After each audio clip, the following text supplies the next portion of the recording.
নমস্কার। ভিডিওর শুরুতে সবাইকে জানাই হ্যাপি নিউ ইয়ার।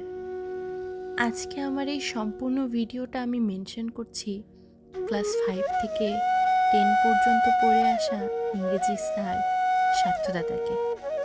আজকের এই দিনে প্রাইভেটে পড়ার সময়গুলোর কথা খুব মনে পড়ছে। আমরা ভোরবেলায় পড়তে যেতাম। শীতকালে ঘুম থেকে উঠতেই চাইতাম না, খুব অসহ্য লাগতো ভোরবেলায় উঠতে গেলে। মনে হতো কবেই প্রাইভেটটা শেষ হবে, আর ভালো লাগছে না। কিন্তু আজ বিয়ের পর যেন বেশি করে মনে পড়ছে সেই দিনগুলোর কথা। কেন যে আর পড়তে পারি না ওখানে, সবসময় মনে হয় ইস, ওই দিনটাই যেন ভালো ছিল। তখন ভোরবেলায় উঠতাম পড়াশুনো করার জন্য, এখন ভোরবেলায় উঠি রান্না করার জন্য।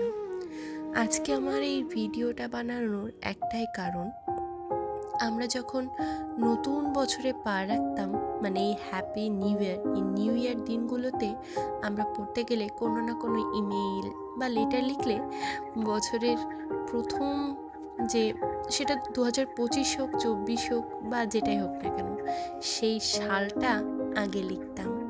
কিন্তু এই বছর লিখতে পারিনি। প্রত্যেকবার প্রাইভেটে গিয়ে এই সাল লিখে প্রথম দিনই উদ্বোধন করতাম। কিন্তু এইবার আর সেটা হলো না।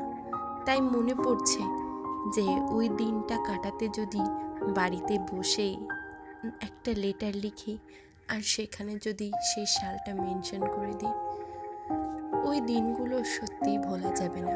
সার্থদার কাছে পড়তে গিয়ে অবন্তী, অর্ঘ্য, চন্দন, প্রীতম সবার সাথে খুনসুটি, এইগুলো আর ফিরে পাবো না। হয়তো বা অনার্সে ভর্তি হব, ভগবান চাইলে পড়াশুনো শেষ করব, কিন্তু সার্থদার মার খাওয়া, ওখানকার একই আড্ডা, পড়াশুনো, এই কোনো কিছু ভোলা যাবে না। ছোটবেলা থেকে আমি ইংলিশের উপরে খুবই আগ্রহ, ইংরেজি নিয়ে আমি পড়তেও চাই। যতদিন পর্যন্ত সার্থদাদার কাছে পড়েছি, ইংরেজিতে প্লাস কখনো মিস যায়নি। কিন্তু 10-এ উঠলে ফাঁকি দিয়েছি, আর ইন্টারে উঠলে প্রথম 3 মাস 4 মাস দাদার কাছে পড়েছি। তারপরে বিয়ে হয়ে যায়। বিয়ের পরে সুযোগ থাকলেও প্রাইভেট পড়া হয়নি। সুযোগ ছিল কিন্তু পড়তে চাইনি, যার কারণে এইচএসসিতে ইংরেজিতে রেজাল্টও খারাপ হলো। যতদিন তার কাছে পড়েছি এ প্লাস বাঁধা ছিল, এ প্লাস ছাড়া কখনো ইংরেজিতে পাইনি। কিন্তু দাদাকে ছাড়ার পর থেকে ইংরেজিতে আস্তে আস্তে খারাপ হতে শুরু করলাম। আসলে সময় থাকতে কেউ মূল্য বোঝে না। আগে যেটা পেয়েছি সেটাকে রাখতে চাইনি, আর এখন সেই দিনগুলোর কথা যেন বেশি করে মনে পড়ছে।